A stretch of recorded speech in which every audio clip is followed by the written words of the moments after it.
আসসালামু আলাইকুম viewers, welcome back to my channel. আজ আমি আপনাদের তৈরি করে দেখাবো ফিশ কাবাব। তো এখানে আমি প্যান বসালাম, প্যানে বেশ কিছু পানি দিয়েছি আর 200 গ্রামের মতো হবে এটা তেলাপিয়া মাছ। আর মাছের মাথাটা আর পেটটা কেটে নিয়েছি, তা দিয়ে দিলাম। লেবু, এক টুকরো লেবুর রস চিপে দিলাম। আমি তেলাপিয়া মাছ দিয়ে করছি, আপনারা যে কোনো মাছ দিয়ে করতে পারেন। সামান্য হলুদ দিলাম, সামান্য লবণ দিয়ে দিলাম। এখন আমি ঢেকে 5-6 মিনিট সিদ্ধ করব। 6 মিনিট পর আমি উল্টে দিলাম আবার 6 মিনিট পর আমি একটু উল্টে পাল্টে দিচ্ছি। হয়নি, আরো 2-3 মিনিট একটু সিদ্ধ করতে হবে। 3 মিনিট পর আমি উঠিয়ে নিচ্ছি, হয়ে গেছে। এখন ঠান্ডা করে কাঁটাটা ছেড়ে নিব। আর এখানে একটা শুকনো প্যানে প্রায় 10 থেকে 15টা গোলমরিচ আর প্রায় 10টার মতো মেথি, গোটা মেথি বলে, ওটা আমি হালকা একটু ড্রাই রোস্ট করে নিব এবং পাটায় পিষে গুঁড়ি করে নিব শুকনো। আর এখানে প্যানে সামান্য একটু তেল দিয়ে দিলাম।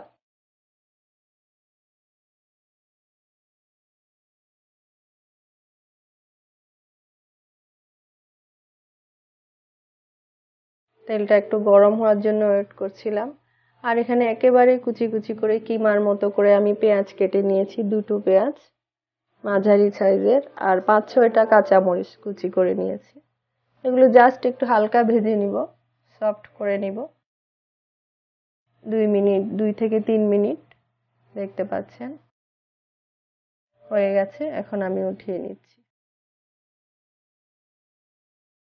এদিকে আমার মাছটা ঠান্ডা হয়ে গেছে। এখন আমি চামড়াটা উঠিয়ে কাঁটাটা বেছে নিব। মাছটা চামড়াটা এইভাবে আলগে টান দিলে উঠে যাবে উপরে, দেখতে পাচ্ছেন। এভাবে করে কাঁটাটা বেছে নিতে হবে। আজকাল বাচ্চারা মাছ খেতে চায় না, তো এভাবে যদি কাবাব তৈরি করে দেন বাচ্চারা খুব পছন্দ করে। সাদা ভাত, পোলাও, খিচুড়ি সবকিছুর সাথেই খাওয়া যায়। তো আমি বেছে নিলাম পুরোটা। আর এখানে আমি মাঝারি সাইজের একটা আলু সিদ্ধ করে ম্যাশ করে নিয়েছি, যেন কোনো দানা না থাকে। এভাবে ভালো করে ম্যাশ করে নিতে হবে। আর ভাজা পেঁয়াজটা দিয়ে দিলাম কিছু ধনিয়া পাতা কুচি, আর ওই গোলমরিচ আর মেথি গুঁড়িটা দিয়ে দিলাম, পুরোটাই দিয়ে দিয়েছি। লবণ দিলাম সামান্য, কারণ মাছ সিদ্ধ করার সময় আমি কিছু লবণ দিয়েছিলাম। দিয়ে দিলাম ধনিয়ার গুঁড়ি 1/2 চা চামচ, জিরার গুঁড়ি 1/2 চা চামচ, রসুন বাটা 1/2 চা চামচ, আদা বাটা 1/4 চামচ, একেবারে সামান্য। টেস্টিং সল্ট 1 চিমটি, কর্নফ্লাওয়ার 1 চা চামচ, 1 টেবিল চামচ সয়া সস।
এবং আপনাদেরকে পরিবেশন করে দেখাচ্ছি। এতক্ষণ আমার ভিডিওটা দেখার জন্য আপনাদের সবাইকে অনেক অনেক ধন্যবাদ। আবার অন্য কোনো রেসিপি নিয়ে আপনাদের সামনে হাজির হব।